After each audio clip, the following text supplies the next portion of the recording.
20세기에 가장 유명한 신학자라고 할 수 있는 칼 바르트는 이렇게 말했습니다. 부활 설교는 짧으면 짧을수록 좋다. 그랬어요. 왜냐하면 예수님의 부활은 설명이 필요 없는 너무나 분명한 역사적인 사건이기 때문이다. 그렇게 이야기했습니다. 너무나도 역사적으로 분명한 사실이기 때문에 긴 설교가 필요 없다. 이 칼 바르트는 아멘. 이 칼 바르트는 원래 스위스 사람인데 독일에 가서 이제 공부를 했어요. 독일 신학교에서 다니면서 자유주의 신학, 그 당시 팽배했던 그 자유주의 신학의 그 영향을 크게 받았어요. 근데 나중에 그것이 잘못된 것을 깨달았습니다. 성경을 읽으면서 그게 자유주의 신학의 잘못된 걸 깨달았어요. 그래서 신정통주의라고 하는 신학을 확립했던 그러한 신학자였습니다. 한국에서 실제로 이런 일이 있었다고 합니다. 어떤 목사님이 토요일 날 오전에 장례 예배를 이제 드리고 학원 예배까지 다 마치고 교회로 이제 급히 돌아와서 이제 결혼 예식을 이제 하게 되었답니다. 그때에 처음 그가 말하기를 지금부터 고 김철수 군과 고 박순희 양의 장례식을 거행하겠습니다. 그랬대요. 그 결혼식이 어떻게 되었겠어요? 그럴 수 있습니다. 우리야 인생을 살다 보면 참 혼란스러울 때가 많아요. 참 인생을 살다 보면 슬픈 일과 기쁜 일이 골고루 이렇게 섞여져 있기 때문에 참 혼란스러울 때가 많습니다. 그런데 그 슬픈 일 중에 슬픈 일은 바로 죽음이 아니겠습니까? 죽음이야말로 가장 슬픈 일 아닙니까? 특별히 부활의 소망이 없는 사람들에게는 더더구나 가장 슬픈 일일 것입니다.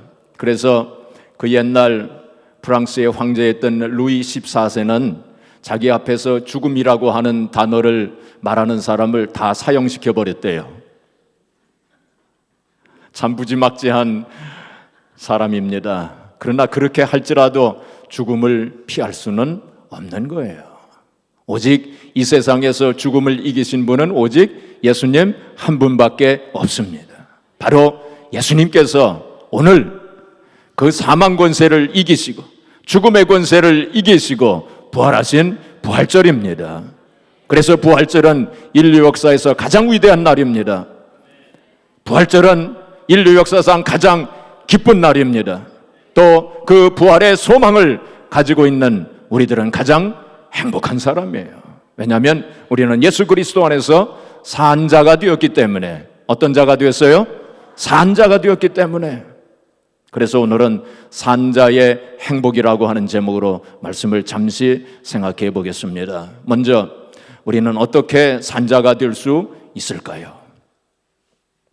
예수님께서 인류의 죄를 짊어지시고 십자가 위에서 죽으신 지 사흘째 되는 새벽에 예수님을 사랑하는 여인들 몇이서 그 새벽에 예수님이 묻히셨던 무덤으로 가게 되었습니다.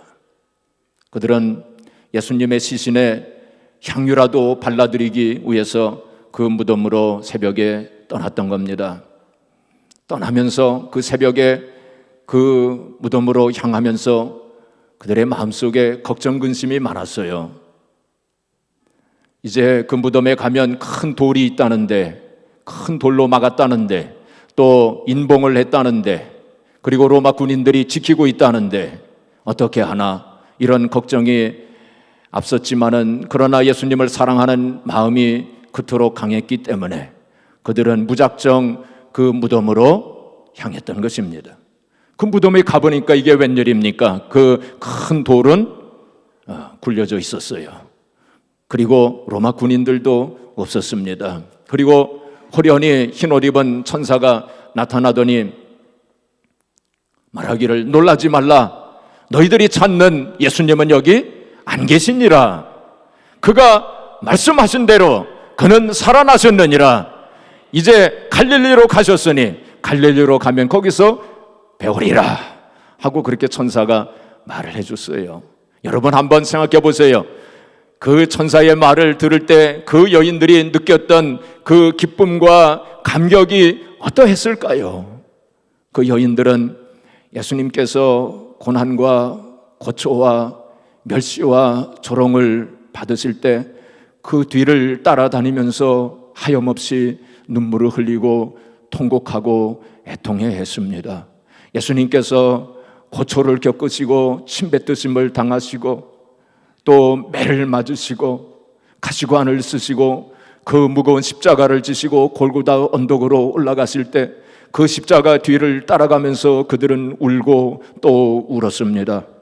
예수님께서 대못의 못을 받으시고 처참한 그 고통을 겪으시면서 십자가 위에서 6시간 동안 말할 수 없는 그 고통을 겪으실 때에 그들은 십자가 밑에서 통곡하며 울고 또 울었습니다. 그리고는 금요일 밤, 토요일 하루 종일 그 밤에 울고 또 울고 절망 속에서 통곡하며 지내다가 이제 새벽이 되어서 이제 예수님 무덤으로 나온 것인데 그때 예수님께서 살아나셨다고 하는 그 소식을 들었을 때에 얼마나 그들은 기쁘고 얼마나 감격스러웠겠어요. 여러분, 오늘 이 아침에 그들이 느꼈던 그 기쁨과 감격이 우리들 한 사람 한 사람들의 그 심령 속에도 충만하게 임하기를 주님의 이름으로 축복합니다. 사람들은 누구나 죽음 앞에서 절망합니다. 아담 이후로 무덤은 종착역이었어요. 버나드 쇼는 영국의 유명한 극작가였던 버나드 쇼는 말하기를 모든 행로는 무덤에서 끝난다 라고 그렇게 말했습니다. 결국 인간의 행렬은 무덤을 향해서 나아가는 숙명의 나그네들이요 슬픈 존재들이라는 뜻입니다.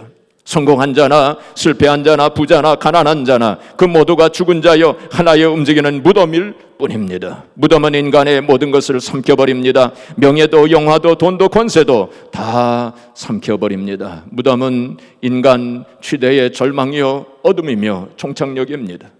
이 죽음의 돌문을 열 수 있는 사람은 없었습니다. 그런데 1983년여 전 오늘 주님께서 그 죽음의 돌문을 여시고 부활하신 거예요. 부활하신 주님은 모든 사람들에게 나를 따르라 하고 말씀하시는 거예요. 첫사람 아담을 따라가는 사람들은 바로 죽은 자의 행렬이에요. 마지막 아담인 부활하신 예수 그리스도를 따라가는 자는 바로 산자의 행렬인 것입니다. 죽은 자의 행렬, 산자의 행렬, 여러분들은 지금 어떤 행렬을 따라가고 있습니까? 죽은 자의 행렬입니까? 아니면 산자의 행렬을 따라가고 있습니까? 우리 아스토리아 교회에 속한 성도들 가운데서는 한 분도 이 죽은 자의 행렬을 따라가는 성도가 없기를 주의 이름으로 축복합니다. 누구든지 예수 그리스도를 믿고 영접하고 이 부활의 믿음을 가지고 있는 자는 산자들이에요. 그리고 산자의 행렬 속에 속한 사람들입니다. 오늘 새벽에도 제가 인용한 말씀이지만은 요한복음 11장 25절부터 26절까지 그 말씀에 보면 나는 부활이요 생명이니 나를 믿는 자는 죽어도 살겠고 무릇 살아서 나를 믿는 자는 영원히 죽지 아니하리니 네가 이것을 믿느냐? 바로 예수님께서 마르다에게 하신 말씀이에요. 네가 이것을 믿느냐? 네가 부활을 믿느냐? 라고 질문하셨는데 오늘 이 아침에 주님께서는 우리들 한 사람 한 사람에게 그 질문을 하십니다. 네가 이것을 믿느냐고. 아무개야 네가 이것을 믿느냐? 부활을 믿느냐? 내가 부활한 것을 믿고 너도 부활할 것을 믿느냐라고 주님께서 우리들 한 사람 한 사람에게 말씀하십니다. 마르다는 예수님께서 그렇게 질문하셨을 때에 주여 그러하외다 주님 제가 믿나이다 라고 그렇게 확실히 대답하였는데 오늘 이 시간 우리들은 어떠합니까? 오늘 이 시간 여러분들은 어떠합니까? 그렇게 확실하게 대답할 수 있습니까? 주님 믿습니다. 주님 믿습니다. 주님께서 부활하신 것을 믿습니다. 그리고 저도 주님을 따라서 부활할 것을 믿습니다. 라고 그렇게 확실하게 대답할 수 있기를 주의 이름으로 축복합니다. 우리는 바로 예수 그리스도 안에서 예수 그리스도의 부활을 믿음으로 말미암아 산자가 된 거예요. 그래서 우리는 산자의 행렬에 속한 사람들입니다. 죽은 자는 불쌍한 사람들입니다. 괴테는 이렇게 얘기했어요. 이 세상에서 부활 소망이 없는 자는 화려한 나그네요, 불쌍한 자들이다. 그렇게 얘기했어요. 부활의 소망이 없는 자들, 죽은 자들은 불쌍한 자들입니다. 이 세상에 돈이 있어도 죽음의 행렬을 따라가기 때문에 그들은 불쌍한 자들입니다. 이 세상에 권세가 아무리 있어도 죽음을 향하여 가고 있기 때문에 그들은 불쌍한 자들입니다. 일본의 한 저명한 의사는 수많은 사람들을 이제 죽음을 목도했습니다. 수많은 사람들이 죽는 그러한 모습을 보고서 그는 말하기를 이 세상의 모든 사람들은 네 종류의 죽음이 있다라고 그렇게 얘기했어요. 첫 번째는 철학적 죽음이 있답니다. 이런 사람들은 모든 사람은 죽는다, 고로 나도 죽는다, 별 수 있나 하면서 마지못해 어쩔 수 없이 죽는 사람이 바로 철학적 죽음이랍니다. 두 번째, 무사적 죽음이 있답니다. 눈을 황소처럼 크게 부릅뜨고 죽음을 멸시하는 듯 하지만 어쩔 수 없이 죽음을 두려워하면서 죽는 사람들을 무사적 죽음이라고 그렇게 말했습니다. 세 번째는 애착적 죽음이라 했습니다. 의사의 팔을 부둥켜 안으면서 어떻게 해서라도 살려달라고 애걸복걸하면서 죽는 사람들, 애착적 죽음이라고 했습니다. 그런데 네 번째 죽음은 신앙적 죽음이라고 했습니다. 이런 사람들은 평온한 속에서 두려움 없이 잠드는 사람처럼 고요히 죽는 사람들이 있다고 했습니다. 바로 예수 그리스도 안에서 산자가 된 사람들, 부활의 소망을 가지고 있는 사람들은 죽을 때에도 편안하게 우리가 잠자는 것처럼 그렇게 죽는 것입니다. 그렇지 않은 사람들은 불쌍한 사람들이에요. 그래서 오늘 본문 말씀에 19절 말씀 보시면 만일 그리스도 안에서 우리가 바라는 것이 다만 이 세상의 삶뿐이면 모든 사람 가운데 우리가 더욱 불쌍한 자이리라. 우리가 부활이 없다면 우리가 믿는 것도 다 헛것이요. 그래서 우리가 불쌍한 자가 될 수밖에 없다고 말씀한 것입니다. 그러나 부활이 반드시 있기 때문에 우리는 불쌍한 자가 아닙니다. 우리는 산자가 되었기 때문에 행복한 자라고 성경은 말씀하고 있는 것입니다. 우리가 이 세상에 살면서 돈이 없어도 가난하게 살아도 우리는 산자가 되었고 부활의 소망이기 때문에 우리는 행복한 사람들이에요. 우리가 비록 이 세상에 살면서 권세가 없어도 산자가 되었기 때문에 우리는 행복한 사람들입니다. 세상 사람들은 이 세상에 살면서 땅이 있어야 산다, 집이 있어야 산다 하면서 야단들이에요. 특별히 한국은 더 그런 것 같습니다. 그래서 땅을 차지하려고, 집을 차지하려고 뭐 아파트 뭐 하면은 뭐 수백 대 1 뭐 그런 경쟁이 있대요. 그리고 또 한국에서는 보게 되면은 몇 평 아파트에 사느냐, 사는 그 아파트 평수에 따라서 인생의 성공 기준이 달라진다고 합니다. 그래서 아우성들이에요. 땅을 차지하려고, 집을 차지하려고. 그러나 예수님께서는 뭐라고 말씀하셨습니까? 근심하지 말아라, 두려워하지 말아라, 내 아버지 집에 거할 곳이 많도다 하고 그렇게 말씀하셨어요. 산자들은 사는 집이 다릅니다. 세상 사람들하고는 사는 집이 달라요. 집이 없다고, 땅이 없다고 서로 하지 마세요. 작은 집에 산다고 서로 하지 마세요. 아버지 집에 거할 곳이 많도다 하고 그렇게 말씀하셨어요. 세상 사람들은 무엇을 먹을까, 무엇을 마실까, 무엇을 입을까 근심 걱정이 염려하면서 야단들입니다. 그러나 예수님께서는 뭐라고 말씀하셨습니까? 사람이 떡으로만 살 것이 아니요 하나님의 입으로 나오는 모든 말씀으로 사는 것이니라. 우리는 먹는 것이 다른 사람들입니다. 사람들은 입는 것 때문에 야단들이에요. 그렇죠? 근데 예수님께서는 우리들에게 뭘 입혀주셨습니까? 의의 세마포 옷을 입혀주셨어요. 우리는 입는 것이 다른 사람들이에요. 먹는 거, 입는 거 좀 없어도 너무 서러워하지 마세요. 바로 우리는 예수 그리스도의 몸과 피를 먹고 마시는 사람들이에요. 우리는 먹고 마시는 것이 다른 사람들입니다.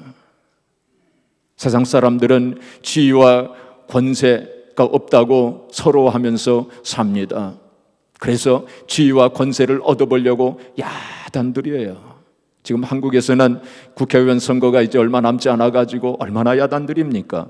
공천 못 받았다고 울며 불며 그러지 않습니까?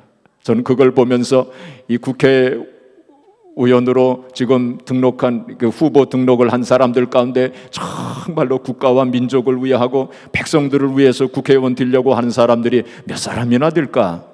그거 한번 생각해 봤어요. 어떤 통계를 보니까 국회의원 후보 등록을 한 사람들이 40% 이상이 전과자들이랍니다. 어떤 당을 보니까 50%가 훨씬 넘어요. 다 전과자들이에요.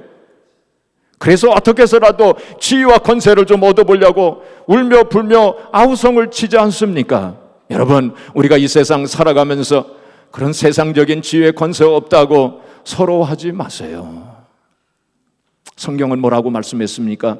베드로전서 2장 9절에 보시면 너희는 택한 족속이요 거룩한 나라여 그의 소유된 백성이라고, 그리고 왕같은 제사장들이라고, 너희는 왕같은 제사장들이라고 그렇게 성경은 말씀하고 있는 것입니다. 우리는 예수 그리스도를 믿고 부활의 소망을 가지고 있는 사람들이기 때문에 산자가 되었습니다. 그래서 우리는 행복한 사람들이에요. 세상적으로 그런 거 우리가 갖지 못했을지라도 영적으로 보면, 신령한 면에서 보면 말할 수 없이 행복한 사람들입니다. 다윗이 그거를 고백하지 않았습니까? 우리가 성경 한 군데 시편 17편 14절 15절 우리 스크린에 있죠? 네. 자, 우리 한번 같이 봉독해 보겠습니다. 여호와여, 이 세상에 살아있는 동안 그들의 분깃을 받은 사람들에게서 주의 손으로 나를 구하소서. 그들은 주의 제물로 배를 채우고 자녀로 만족하고 그들의 남은 산업을 그들의 어린아이들에게 물려주는 자니이다. 나는 의로운 중에 주의 얼굴을 배우리니 깰 때에 주의 형상으로 만족하리이다. 세상 사람들은 어떻게 해서라도 제물로 배를 채우기 위해서 또 재산을 많이 놀려서 어떻게 해서라도 자손들에게 그걸 남겨주려고 애를 쓰면서 살지만은 다윗은 말하기를 나는 의로운 중에 주의 얼굴을 배우리니 깰 때에, 부활할 때에 주의 형상으로 만족하리이다. 다윗은 이 세상에 살면서 고난과 환난이 많았던 사람이었어요. 그러나 그는 행복한 사람이었습니다. 그거를 고백하고 있는 거 아닙니까? 왜냐하면 산자가 되었기 때문에, 부활의 소망이 있었기 때문에, 그래서 그는 행복한 사람이라고 고백했어요. 시편에 나오는 다윗이 고백한 시편 가운데 구구절절이 다윗은 행복한 사람이라고, 나는 참 복 있는 사람이라고 고백하지 않았습니까? 바울 사도가 참 얼마나 많은 고난과 환난을 당했습니까? 얼마나 많은 핍박을 당했습니까? 그러나 그는 행복한 사람이라고, 나는 복된 사람이라고 그렇게 고백하지 않았어요. 왜 그랬을까요? 그는 예수 그리스도 안에서 산자가 되었기 때문에, 그는 부활의 소망을 가지고 있었기 때문에 나는 행복한 사람이라고 그렇게 고백했어요. 우리가 잘 알고 있는 이화 여대 총장으로 계셨던 김한란 박사께서, 그가 임종시에 이런 유언을 남겼습니다. 여러분들도 다 아마 들어보셨을 거예요. 내 육체가 떠난다 해서 나를 죽은 사람 취급을 하여 장례식을 하지 마세요. 장례식 대신 세상에서 체험할 수 없었던 풍성한 생명의 길로 더욱 화려한 승리의 길을 가는 나를 환송해주는 환송 예배를 해주기 바랍니다. 그리고 거기에 맞는 승리와 영광의 찬송으로 하나님께 영광 돌리는 시간이 되기를 바랍니다 하고 그렇게 유언을 남겼어요. 그 유언대로 그의 이제 장례 예배 때는 할렐루야 찬송을 부르면서 환송 예배를 드렸다고 하는 것입니다. 그는 산자의 믿음을 가지고 있었어요. 그는 산자였어요. 그리고 부활의 소망을 확실하게 가졌던 그러한 사람이었습니다. 사랑하는 성도 여러분, 우리는 어떤 사람들입니까? 산자들이에요. 우리는 부활의 소망을 가진 사람들입니다. 바로 산자의 행렬을 따라가는 그런 사람들이에요. 그래서 우리는 영적으로 행복한 사람들이에요. 자, 그런데 여러분들의 얼굴을 보니까 별로 행복해 보이질 않아요. 우리가 고난주간 보내면서 참 슬픈 얼굴을 가지고 우리 며칠 보내고 사순절 기간 동안 늘 그런 슬픈 빛을 띠고 살았지만 이제 주님께서 부활하지 않으셨습니까? 이제 얼굴을 피세요. 그리고 이 세상 살면서 참 힘든 일, 어려운 일, 한숨이 나오는, 탄식이 나오는 그런 환경 속에 있어도 우리는 영적으로 보면 산자요, 영적으로 보면 우리는 바로 신령한 그런 은혜를 체험하고 또 신령한 약속을 받은 사람들 아닙니까? 그래서 늘 웃으면서 사세요. 세상적으로 볼 때는 웃을 일이 별로 없지만 우리가 신령한 면에서 영적으로 보면 웃을 일이 얼마나 많습니까? 우리가 웃을 수 있는 충분한 이유와 근거를 가지고 있는 사람들이에요. 우리 성경 한 군데만 보고 이제 마치겠습니다. 고린도후서 5장 15절. 자, 여기 스크린에 있는 말씀 우리 같이 봉독하겠습니다. 그가 모든 사람을 대신하여 죽으심은 살아있는 자들로 하여금 다시는 그들 자신을 위하여 살지 않고 오직 그들을 대신하여 죽었다가 다시 살아나신 이를 위하여 살게 하려 함이라. 예수님께서 우리를 대신하여 죽으신 것은 이제는 산자들로 하여금, 우리들로 하여금, 하나님 백성들로 하여금 자기 자신들을 위하여 살지 아니하고 오직 죽었다가 사신 자, 우리를 대신하여 죽었다가 사신 자, 바로 예수 그리스도를 위하여 살도록 하시기 위함이라 라고 말씀했어요. 바로 산자들은 또 이러한 부활의 소망을 가지고 있는 사람들은 자기를 위하여 살지 않냐고 바로 주님을 위해서, 나를 대신하여 그러한 고초와 고난을 겪으시고 죽으시고 부활하신 주님을 위해서 살아야 한다고 말씀했습니다. 사랑하는 성도 여러분, 오늘 부활절, 예수님께서 사망 권세를 이기시고 부활하신 부활절입니다. 바로 그래서 우리는 예수님의 부활이 우리의 부활, 나의 부활이 된 것입니다. 예수님의 생명이 바로 우리의 생명, 나의 생명이 된 거예요. 여러분, 오늘 2016년 부활절을 맞이하여 다시 한번 이 부활의 기쁨과 감격이 회복이 되어지고 이 부활에 대한 믿음과 소망이 확실해지고, 그래서 이 세상 살면서 비록 힘들고 어렵고 고난과 환난이 있어도 우리가 주 안에서 늘 기쁜 마음으로 또 행복한 마음으로 또 나를 위해 살지 아니하고 오직 주님을 위해서, 부활하신 예수님만을 위해서 사는 우리들, 그래서 참으로 하나님을 기쁘시게 하고 하나님 앞에 영광을 돌리고 또 하나님의 영광을 보는 저와 여러분들이 되어지기를 주님의 이름으로 축복합니다.